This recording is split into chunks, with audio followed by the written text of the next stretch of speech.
Welcome to this short tutorial in which I will introduce the n8n template I designed to automatically extract events from the European Union website. My name is Samir, I'm supply chain data scientist and founder of the startup LogiGreen. One of the most important ways to develop my business is to attend important events. And I'm using n8n to automatically find these events in multiple platforms. And here, this is an example. So let me show you what the workflow is doing. So this is one of the sources that I find my events. So this is the official European Union website where you have many, I don't think all of them, events that are organized in the European Union with different thematics and different locations. The idea for me is I have several workflows that are connected to multiple websites that are collecting these events. And then I have an AI agent that is filtering the events based on the topics that I'm interested in and sends me automatic notification on Telegram and on Slack. So here it's one of the examples. And I give, for instance, what kind of events we can find here. So this week is the week of the sustainability. So we have a lot of events related to sustainability. You have the EU Green Week in Brussels, the European Sustainability Energy Week. And the idea for me is to have a workflow that I will trigger every day, collect all these events and what kind of information you can collect. So the name of the event, the link, the location, the type of event, the date, which is important to know if I'm available or not. So you have the days, the months, and the year. And the idea is to do that across the different pages. So here we are in the first page, and what we can see is that we have 4 pages.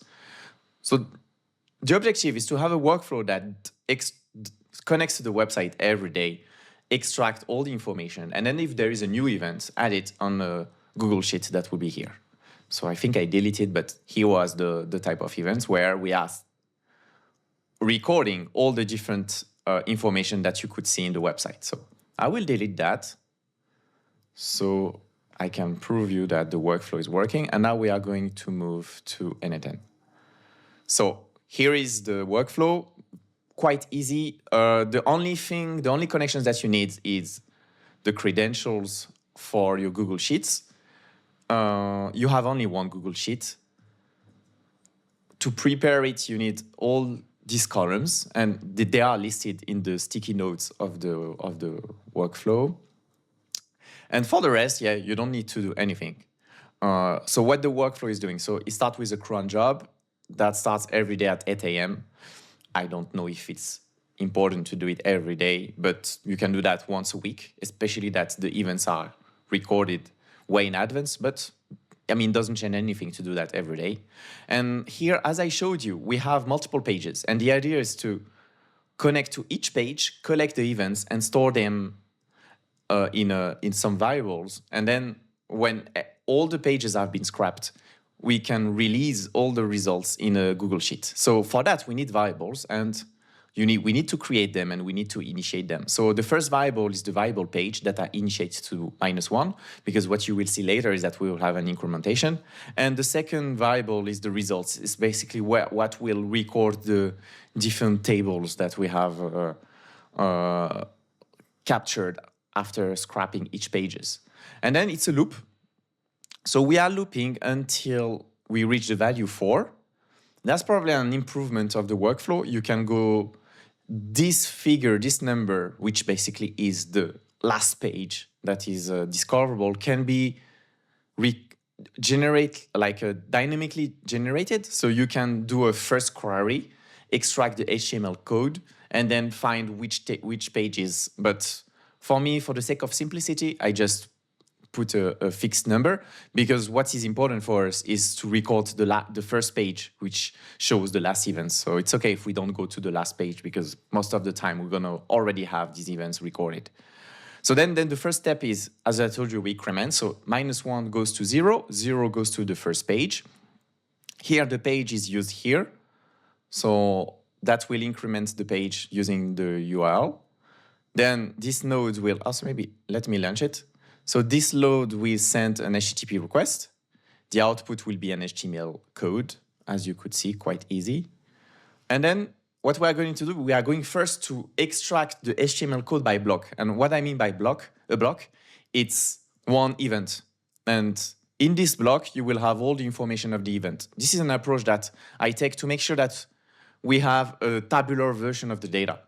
And for instance, sometimes what can happen is that one feature can be in one block, but not in another. So if you do it in one step, you may have some leakage, and it will not be at the tabular format, because maybe for some records you will have 8 records, whereas for others you will have 10s.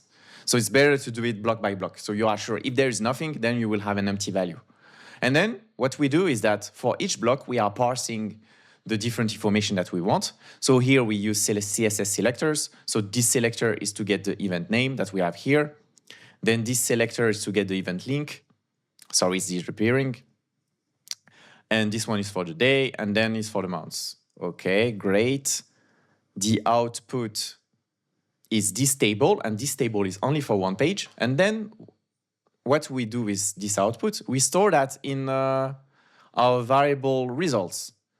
And what we can see here in terms of output is the number of records that we have added. So we have added 8 records. So the last page doesn't have 10, but only 8. And here is the total length of the table. So here 38. So what I mean is, like, in 4 pages, we have recorded 38 events. So we store that, at each step. And then when we have finished so then we continue the loop. So as long as we haven't reached the last page, we continue. Here I have put 15 seconds of waiting time. So it's just, first is to avoid like overloading the servers of the website, even if it's not our workflow that's gonna overload that, but also just to avoid being, flagged by the server as a robot or something. Here we are using the service with respect, so we wait every 15 seconds every time, because it's not something that we are going to use, I would say, as a tactical level. It's a workflow that will be automatically run at 8, and at 8:02 or 8:05 you will have your results.